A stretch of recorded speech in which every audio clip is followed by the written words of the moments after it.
A Changed Man, a short story by Thomas Hardy. Chapter 1. The person who, next to the actors themselves, chanced to know most of their story, lived just below Topper Town, as the spot was called, in an old, substantially built house, distinguished among its neighbours by having an oriel window on the first floor, whence could be obtained a raking view of the High Street west and east, the former including Laura's dwelling, the end of the town avenue hard by, in which were played the odd pranks hereafter to be mentioned, the Port Brady Road rising westwards, and the turning that led to the cavalry barracks where the captain was quartered. Looking eastward down the town from the same favoured gazebo, the long perspective of houses declined and dwindled till they merged in the highway across the moor. The white riband of road disappeared over Gray's Bridge a quarter of a mile off, to plunge into innumerable rustic windings, shy shades, and solitary undulations up hill and down dale for 120 miles, till it exhibited itself at Hyde Park Corner as a smooth, bland surface in touch with a busy and fashionable world. To the barracks aforesaid had recently arrived the Hussars, a regiment new to the locality. Almost before any acquaintance with its members had been made by the townspeople, a report spread that they were a crack body of men, and had brought a splendid band. For some reason or other, the town had not been used as the headquarters of cavalry for many years, the various troops stationed there having consisted of casual detachments only, so that it was with a sense of honour that everybody, even the small furniture broker from whom the married troopers hired tables and chairs, received the news of their crack quality. In those days, the Hussar regiment still wore over the left shoulder that attractive attachment, or frilled half-coat, hanging loosely behind, like the wounded wing of a bird, which was called the pelisse, though it was known among the troopers themselves as a sling jacket. It added amazingly to their picturesqueness in women's eyes, and indeed in the eyes of men also. The burgher who lived in the house with the oriel window sat during a great many hours of the day in that projection, for he was an invalid, and time hung heavily on his hands unless he maintained a constant interest in proceedings without. Not more than a week after the arrival of the Hussars, his ears were assailed by the shout of one schoolboy to another in the street below. "Have you heard this about the Hussars? They are haunted. Yes, a ghost troubles them. He has followed them about the world for years." A haunted regiment. That was a new idea for either invalid or stalwart. The listener in the oriel came to the conclusion that there were some lively characters among the Hussars. He made Captain Mombry's acquaintance in an informal manner at an afternoon tea, to which he went in a wheeled chair, one of the very rare outings that the state of his health permitted. Mombry showed himself to be a handsome man of 28 or 30, with an attractive hint of wickedness in his manner that was sure to make him adorable with good young women. The large, dark eyes that lit his pale face expressed this wickedness strongly, though such was the adaptability of their rays that one could think they might have expressed sadness or seriousness just as readily if he had had a mind for such. An old and deaf lady who was present asked Captain Mombry bluntly, "What's this we hear about you? They say your regiment is haunted." The captain's face assumed an aspect of grave, even sad concern. "Yes," he replied, "it is too true." Some younger ladies smiled till they saw how serious he looked when they looked serious likewise. "Really?" said the old lady. "Yes. We naturally don't wish to say much about it." "No, of course not.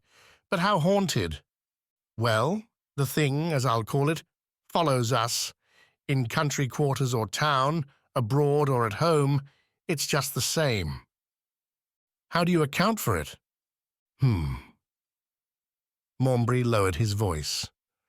"Some crime committed by certain of our regiment in past years, we suppose." "Dear me, how very horrid and singular. but as I said, we don't speak of it much. No, no. When the hussar was gone, a young lady, disclosing a long-suppressed interest, asked if the ghost had been seen by any of the town.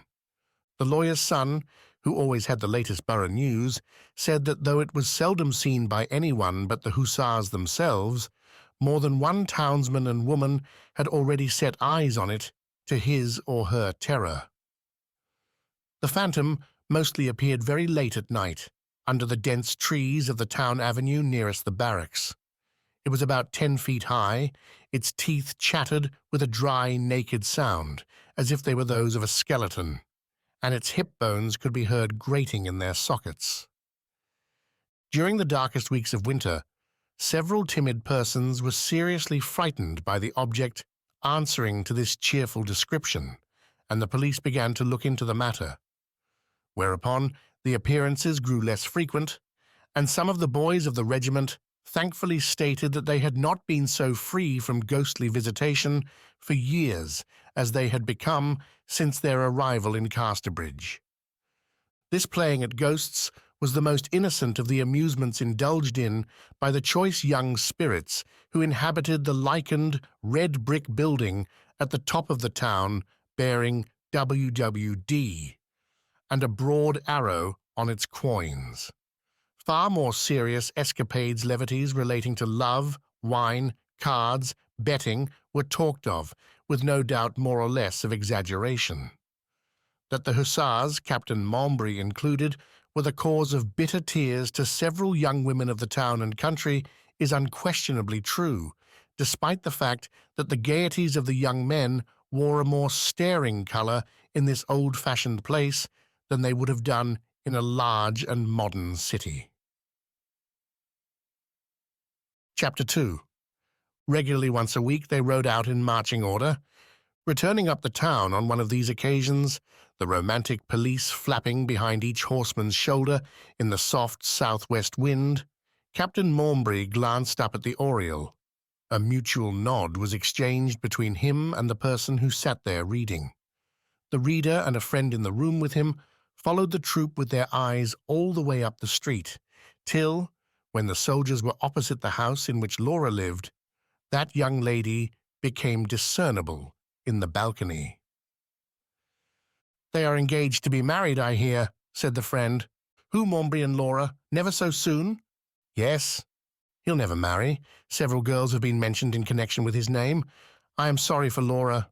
"Oh, but you needn't be. They are excellently matched." "She's only one more."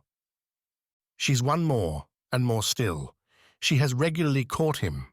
She is a born player of the game of hearts, and she knew how to beat him in his own practices. If there is one woman in the town who has any chance of holding her own and marrying him, she is that woman." This was true, as it turned out. By natural proclivity, Laura had from the first entered heart and soul into military romance as exhibited in the plots and characters of those living exponents of it who came under her notice. From her earliest young womanhood, civilians, however promising, had no chance of winning her interest if the meanest warrior were within the horizon. It may be that the position of her uncle's house, which was her home, at the corner of West Street nearest the barracks, the daily passing of the troops, the constant blowing of trumpet calls a furlong from her windows, coupled with the fact that she knew nothing of the inner realities of military life, and hence idealized it, had also helped her mind's original bias for thinking men, at arms the only ones worthy of a woman's heart. Captain Mury was a typical prize, one whom all surrounding maidens had coveted, ached for, angled for, wept for, had by her judicious management become subdued to her purpose. And in addition to the pleasure of marrying the man she loved, Laura had the joy of feeling herself hated by the mothers of all the marriageable girls of the neighborhood. The man in the oriel went to the wedding, not as a guest, for at this time he was but slightly acquainted with the parties, but mainly because the church was close to his house, partly, too, for a reason which moved many others to be spectators of the ceremony, a subconsciousness that, though the couple might be happy in their experiences, there was sufficient possibility of their being otherwise to colour the musings of an onlooker with a pleasing pathos of conjecture. He could on occasion do a pretty stroke of rhyming in those days, and he beguiled the time of waiting by penciling on a blank page of his prayer book a few lines, which, though kept private then, may be given here. At a hasty wedding. If ours be years the twain are blessed, for now they solace swift desire by lifelong ties that tether zest if ours be years. The twain are blessed, do eastern suns slope never west, nor pallid ashes follow fire. If ours be years, the twain are blessed, for now they solace swift desire. As if, however, to falsify all prophecies, the couple seemed to find in marriage the secret of perpetuating the intoxication of a courtship which, on Maumbry's side at least, had opened without serious intent. During the winter following, they were the most popular pair in and about Casterbridge Ney in South Wessex itself. No smart dinner in the country houses of the younger and gayer families within driving distance of the borough was complete without their lively presence.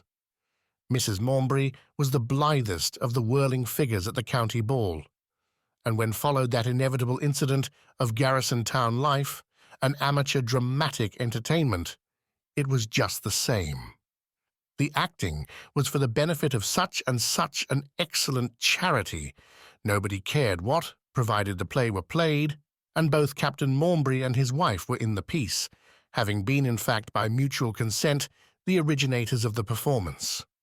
And so with laughter and thoughtlessness and movement, all went merrily. There was a little backwardness in the bill-paying of the couple, but in justice to them it must be added that sooner or later all owings were paid. Chapter 3. At the chapel of ease attended by the troops, there arose above the edge of the pulpit one Sunday an unknown face. This was the face of a new curate. He placed upon the desk, not the familiar sermon book, but merely a Bible. The person who tells these things was not present at that service, but he soon learnt that the young curate was nothing less than a great surprise to his congregation. A mixed one always, for though the hussars occupied the body of the building, its nooks and corners were crammed with civilians, whom, up to the present, even the least uncharitable would have described as being attracted thither less by the services than by the soldiery. Now there arose a second reason for squeezing into an already overcrowded church. The persuasive and gentle eloquence of Mr. Sainway operated like a charm upon those accustomed only to the higher and drier styles of preaching, and for a time the other churches of the town were thinned of their sitters. At this point in the 19th century, the sermon was the sole reason for church-going amongst a vast body of religious people. The liturgy was a formal preliminary, which, like the royal proclamation in a court of assize, had to be got through before the real interest began. And on reaching home, the question was simply, who preached, and how did he handle his subject? Even had an archbishop officiated in the service proper, nobody would have cared much about what was said or sung. People who had formerly attended in the morning only began to go in the evening, and even to the special addresses in the afternoon. One day, when Captain Maumbry entered his wife's drawing-room filled with hired furniture, she thought he was somebody else, for he had not come upstairs humming the most catching air afloat in musical circles or in his usual careless way. "What's the matter, Jack?" she said, without looking up from a note she was writing. "Well, not much, that I know." "Oh, but there is," she murmured as she wrote. "Why, this cursed new lath in a sheet, I mean the new parson. He wants us to stop the band playing on Sunday afternoons." Laura looked up aghast. "Why, it is the one thing that enables the few rational beings hereabouts to keep alive from Saturday to Monday. He says all the town flock to the music and don't come to the service, and that the pieces played are profane or mundane or inane, or something not what ought to be played on Sunday. Of course, 'tis Loutman who settles those things. Loutman was the bandmaster. The Barrack Green on Sunday afternoons had indeed become the promenade of a great many townspeople cheerfully inclined, many even of those who attended in the morning at Mr. Sainway's service, and little boys who ought to have been listening to the curate's afternoon lecture were too often seen rolling upon the grass and making faces behind the more dignified listeners. Laura heard no more about the matter, however, for 2 or 3 weeks, when suddenly remembering it, she asked her husband if any further objections had been raised. "Oh, Mr. Sainway, I forgot to tell you, I've made his acquaintance. He's not a bad sort of man."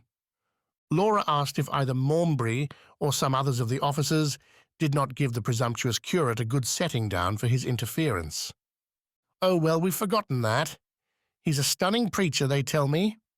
The acquaintance developed, apparently, for the captain said to her a little later on, "There's a good deal in Sainway's argument about having no band on Sunday afternoons.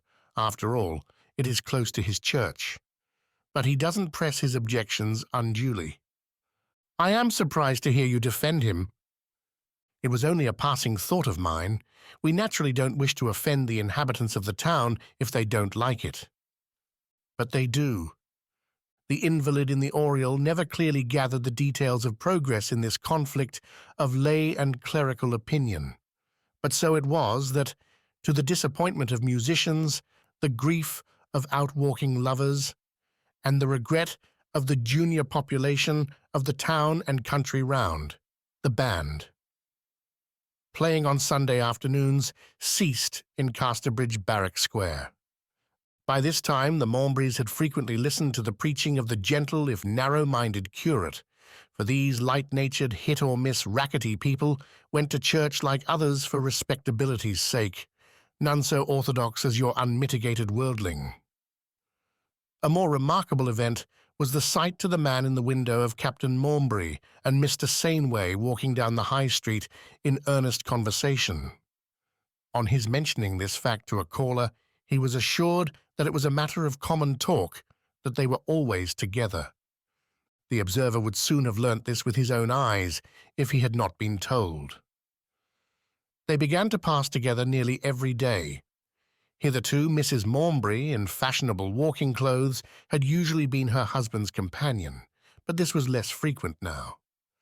The close and singular friendship between the two men went on for nearly a year, when Mr. Sainway was presented to a living in a densely populated town in the Midland counties. He bade the parishioners of his old place a reluctant farewell and departed, the touching sermon he preached on the occasion being published by the local printer. Everybody was sorry to lose him, and it was with genuine grief that his Casterbridge congregation learnt later on that soon after his induction to his benefice, during some bitter weather, he had fallen seriously ill of inflammation of the lungs, of which he eventually died. We now get below the surface of things. Of all who had known the dead curate, none grieved for him like the man who on his first arrival had called him a lath in a sheet.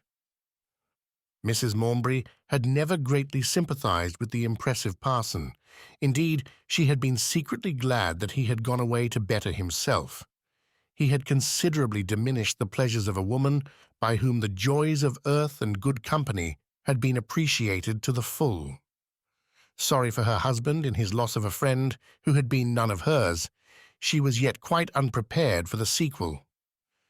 "There is something that I have wanted to tell you lately, dear," he said one morning at breakfast with hesitation. "Have you guessed what it is?" She had guessed nothing. "That I think of retiring from the army." "What?" "I have thought more and more of Sainway since his death, and of what he used to say to me so earnestly. And I feel certain I shall be right in obeying a call within me to give up this fighting trade and enter the church." "What, be a parson?" "Yes. But what should I do?" "Be a parson's wife." "Never," she affirmed. "But how can you help it?" "I'll run away rather, she said vehemently. "No, you mustn't," Maumbry replied, in the tone he used when his mind was made up. "You'll get accustomed to the idea, for I am constrained to carry it out, though it is against my worldly interests. I am forced on by a hand outside me to tread in the steps of Saneway." "Jack," she asked, with calm pallor and round eyes, "do you mean to say seriously that you are arranging to be a curate instead of a soldier?" "I might say a curate is a soldier of the church militant, but I don't want to offend you with doctrine. I distinctly say yes." Late one evening, a little time onward, he caught her sitting by the dim firelight in her room.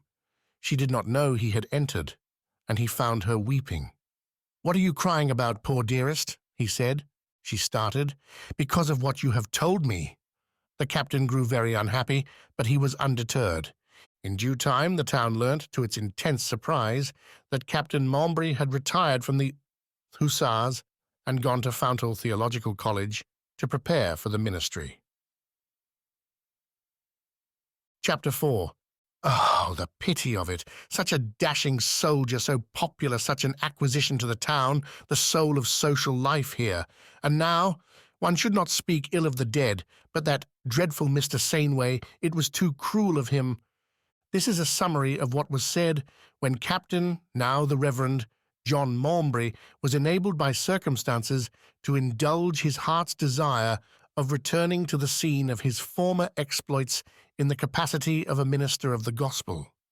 A low-lying district of the town, which at that date was crowded with impoverished cottages, was crying for a curate, and Mr. Maumbry generously offered himself as one willing to undertake labours that were certain to produce little result and no thanks, credit, or emolument. Let the truth be told about him as a clergyman. He proved to be anything but a brilliant success. Painstaking, single-minded, deeply in earnest as all could see, his delivery was laboured, his sermons were dull to listen to, and alas, too long. Even the dispassionate judges who sat by the hour in the bar-parlour of the White Hart Inn, standing at the dividing line between the poor quarter aforesaid and the fashionable quarter of Maumbry's former triumphs, and hence affording a position of strict impartiality, agreed in substance with the young ladies to the westward, though their views were somewhat more tersely expressed. Surely God Almighty spoiled a good soldier to make a bad parson when he shifted Captain Maumbry into a sarpless. The latter knew that such things were said, but he pursued his daily labours in and out of the hovels with serene unconcern. It was about this time that the invalid in the Oriel became more than a mere bowing acquaintance of Mrs. Maumbry's. She had returned to the town with her husband and was living with him in a little house in the centre of his circle of ministration, when by some means she became one of the invalid's visitors. After a general conversation while sitting in his room with a friend of both, an incident led up to the matter that still rankled deeply in her soul. Her face was now paler and thinner than it had been, even more attractive, her disappointments having inscribed themselves as meek thoughtfulness on a look that was once a little frivolous. The two ladies had called to be allowed to use the window for observing the departure of the Hussars, who were leaving for barracks much nearer to London. The troopers turned the corner of Barrack Road into the top of High Street, headed by their band, playing "The Girl I Left Behind Me," which was formerly always the tune for such times, though it is now nearly disused. They came and passed the Oriel, where an officer or two, looking up and discovering Mrs. Maumbry, saluted her, whose eyes filled with tears as the notes of the band waned away.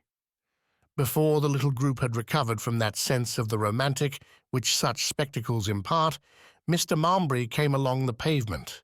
He probably had bidden his former brethren in arms a farewell at the top of the street, for he walked from that direction in his rather shabby clerical clothes, and with a basket on his arm, which seemed to hold some purchases he had been making for his poorer parishioners.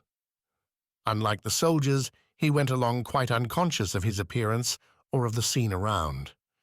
The contrast was too much for Laura. With lips that now quivered, she asked the invalid what he thought of the change that had come to her. It was difficult to answer, and with a willfulness that was too strong in her, she repeated the question. "Do you think," she added, "that a woman's husband has a right to do such a thing, even if he does feel a certain call to it?" Her listener sympathized too largely with both of them to be anything but unsatisfactory in his reply. Laura gazed longingly out of the window towards the thin, dusty line of hussars, now smalling towards the Mellstock Ridge. "I," she said, "who should have been in their van on the way to London, am doomed to fester in a hole in Durnover Lane."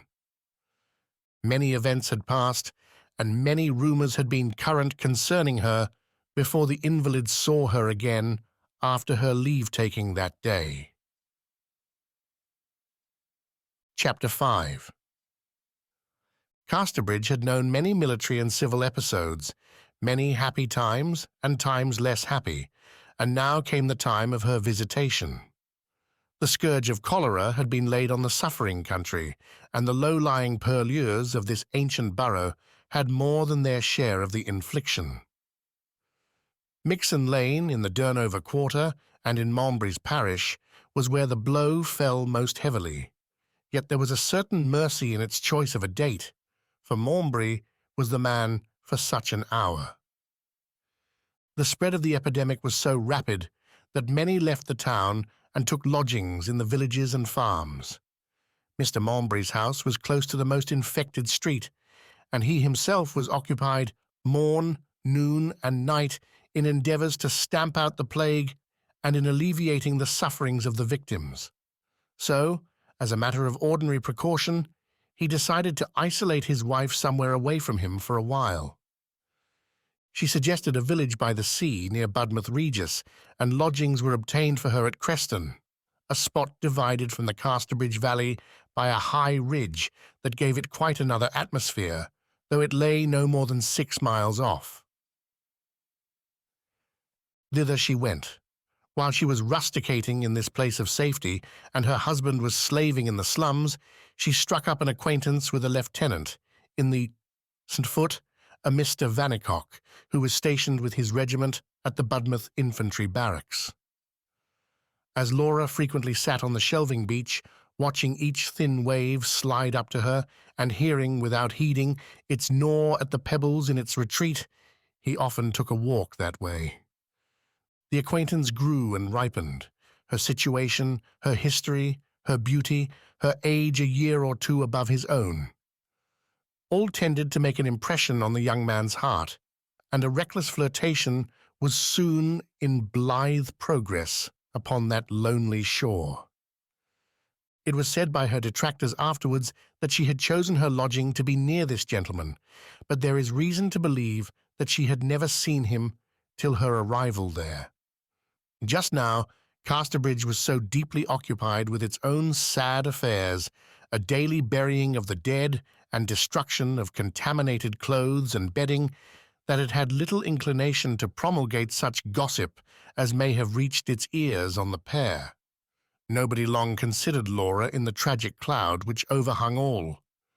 Meanwhile, on the Budmouth side of the hill, the very mood of men was in contrast. The visitation there had been slight and much earlier, and normal occupations and pastimes had been resumed. Mr. Malmesbury had arranged to see Laura twice a week in the open air, that she might run no risk from him. And, having heard nothing of the faint rumour, he met her as usual, one dry and windy afternoon on the summit of the dividing hill, near where the high road from town to town crosses the old ridgeway at right angles. He waved his hand and smiled as she approached, shouting to her, "We will keep this wall between us, dear." Walls formed the field fences here. "You mustn't be endangered. It won't be for long, with God's help." "I will do as you tell me, Jack. But you are running too much risk yourself, aren't you?" "I get little news of you, but I fancy you are." "Not more than others."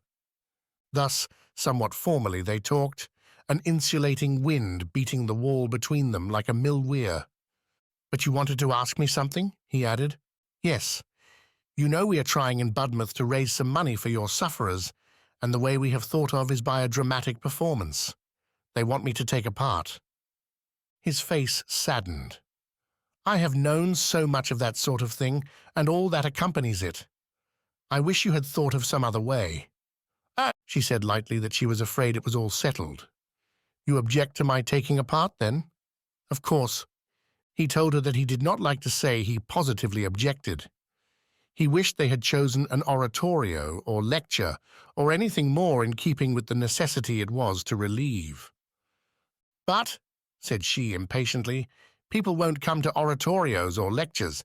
They will crowd to comedies and farces." "Well, I cannot dictate to Budmouth how it shall earn the money it is going to give us. Who is getting up this performance?" "The boys of the Sart." "Ah, yes, our old game," replied Mr. Mornbury. "The grief of Casterbridge is the excuse for their frivolity." "Candidly, dear Laura, I wish you wouldn't play in it. But I don't forbid you to. I leave the whole to your judgment." The interview ended, and they went their ways northward and southward. Time disclosed to all concerned that Mrs. Mornbury played in the comedy as the heroine, the lover's part being taken by Mr. Vannicock. Chapter 6. Thus was helped on an event which the conduct of the mutually attracted ones had been generating for some time. It is unnecessary to give details. The foot left for Bristol, and this precipitated their action. After a week of hesitation, she agreed to leave her home at Creston and meet Vannicock on the ridge hard by, and to accompany him to Bath, where he had secured lodgings for her, so that she would be only about a dozen miles from his quarters. Accordingly, on the evening chosen, she laid on her dressing-table a note for her husband, running thus: "Dear Jack, I am unable to endure this life any longer, and I have resolved to put an end to it.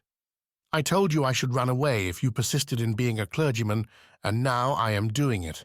One cannot help one's nature. I have resolved to throw in my lot with Mr. Vannicock, and I hope rather than expect you will forgive me. L." Then, with hardly a scrap of luggage, she went, ascending to the ridge in the dusk of early evening.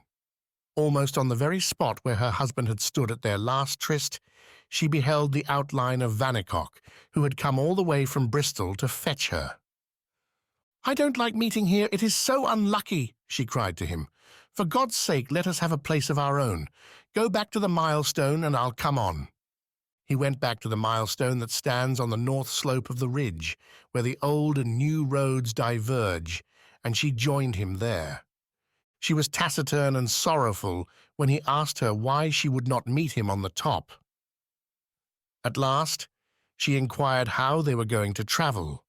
He explained that he proposed to walk to Mellstock Hill, on the other side of Casterbridge, where a fly was waiting to take them by a cross, cut into the Yvel road, and onward to that town. The Bristol Railway was open to Yvel. This plan they followed, and walked briskly through the dull gloom till they neared Casterbridge, which place they avoided by turning to the right at the Roman amphitheatre and bearing round to Durnover Cross. Thence the way was solitary and open across the moor to the hill, whereon the Yvel fly awaited them. "I have noticed for some time," she said, "a lurid glare over the Durnover end of the town. It seems to come from somewhere about Mixen Lane."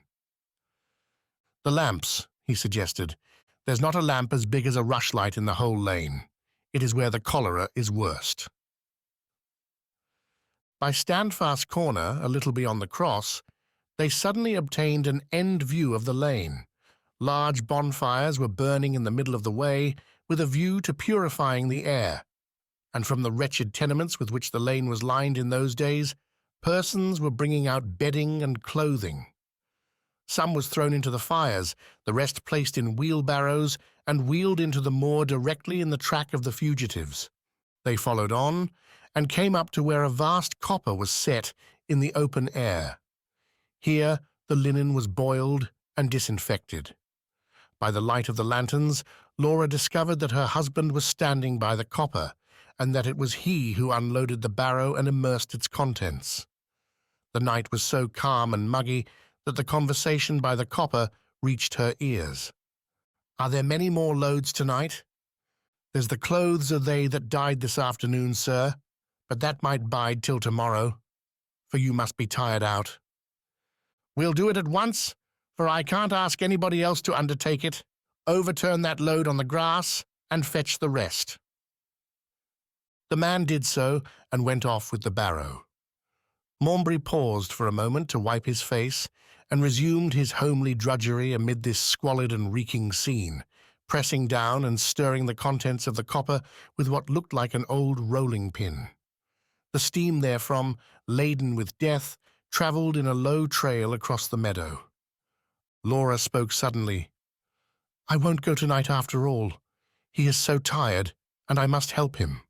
I didn't know things were so bad as this." Vannicock's arm dropped from her waist, where it had been resting as they walked. "Will you leave?" she asked. "I will if you say I must, but I'd rather help too." There was no expostulation in his tone. Laura had gone forward. "Jack," she said, "I am come to help." The weary curate turned and held up the lantern. "Oh, what, is it you, Laura?" he asked in surprise. "Why did you come into this? You had better go back. The risk is great." "But I want to help you, Jack. Please let me help. I didn't come by myself. Mr. Vannicock kept me company. He will make himself useful too if he's not gone on. Mr. Vannicock." The young lieutenant came forward reluctantly. Mr. Maumbry spoke formally to him, adding as he resumed his labour, "I thought the St. Foot had gone to Bristol." "We have, but I have run down again for a few things." The two newcomers began to assist, Vannicock placing on the ground the small bag containing Laura's toilet articles that he had been carrying. The barrowman soon returned with another load, and all continued work for nearly a half hour when a coachman came out from the shadows to the north. "Beg pardon, sir," he whispered to Vannicock, "but I've waited so long on Mellstock Hill that at last I drove down to the turnpike, and seeing the light here, I ran on to find out what had happened." Lieutenant Vannicock told him to wait a few minutes, and the last barrow load was got through. Mr. Maumbry stretched himself and breathed heavily, saying, "There, we can do no more." As if from the relaxation of effort, he seemed to be seized with violent pain. He pressed his hands to his sides and bent forward. "Ah, I think it has got hold of me at last," he said with difficulty. "I must try to get home. Let Mr. Vannicock take you back, Laura." He walked a few steps, they helping him, but was obliged to sink down on the grass. "I am afraid you'll have to send for a hurdle or shutter or something," he went on feebly, "or try to get me into the barrow." But Vannicock had called to the driver of the fly, and they waited until it was brought on from the turnpike hard by. Mr. Maumbry was placed therein. Laura entered with him, and they drove to his humble residence near the cross, where he was got upstairs. Vannicock stood outside by the empty fly a while, but Laura did not reappear. He thereupon entered the fly and told the driver to take him back to Yvel. Chapter 7. Mr. Maumbry had overexerted himself in the relief of the suffering poor, and fell a victim one of the last to the pestilence which had carried off so many. 2 days later he lay in his coffin. Laura was in the room below. A servant brought in some letters, and she glanced them over. One was the note from herself to Maumbry, informing him that she was unable to endure life with him any longer, and was about to elope with Vannicock. Having read the letter, she took it upstairs to where the dead man was, and slipped it into his coffin. The next day she buried him. She was now free. She shut up his house at Durnover Cross, and returned to her lodgings at Creston. Soon she had a letter from Vannicock, and 6 weeks after her husband's death, her lover came to see her. "I forgot to give you back that night," he said presently, handing her the little bag she had taken as her whole luggage when leaving. Laura received it and absently shook it out. There fell upon the carpet her brush, comb, slippers, nightdress, and other simple necessaries for a journey. They had an intolerably ghastly look now, and she tried to cover them. "I can now," he said, "ask you to belong to me legally when a proper interval has gone, instead of as we meant." There was languor in his utterance, hinting at a possibility that it was perfunctorily made. Laura picked up her articles, answering that he certainly could so ask her. She was free. Yet not her expression either could be called an ardent response. Then she be-change-linked more and more quickly and put her handkerchief to her face. She was weeping violently. He did not move or try to comfort her in any way. What had come between them? No living person. They had been lovers. There was now no material obstacle whatever to their union. But there was the insistent shadow of that unconscious one, the thin figure of him, moving to and fro in front of the ghastly furnace in the gloom of Durnover Moor. Yet Vannicock called upon Laura when he was in the neighbourhood, which was not often. But in 2 years, as if on purpose to further the marriage which everybody was expecting, the St. Foot returned to Budmouth Regis. Thereupon the two could not help encountering each other at times. But whether because the obstacle had been the source of the love, or from a sense of error, and because Mrs. Maumbry bore a less attractive look as a widow than before, their feelings seemed to decline from their former incandescence to a mere tepid civility. What domestic issues supervened in Vannicock's further story, the man in the oriel never knew, but Mrs. Maumbry lived and died a widow.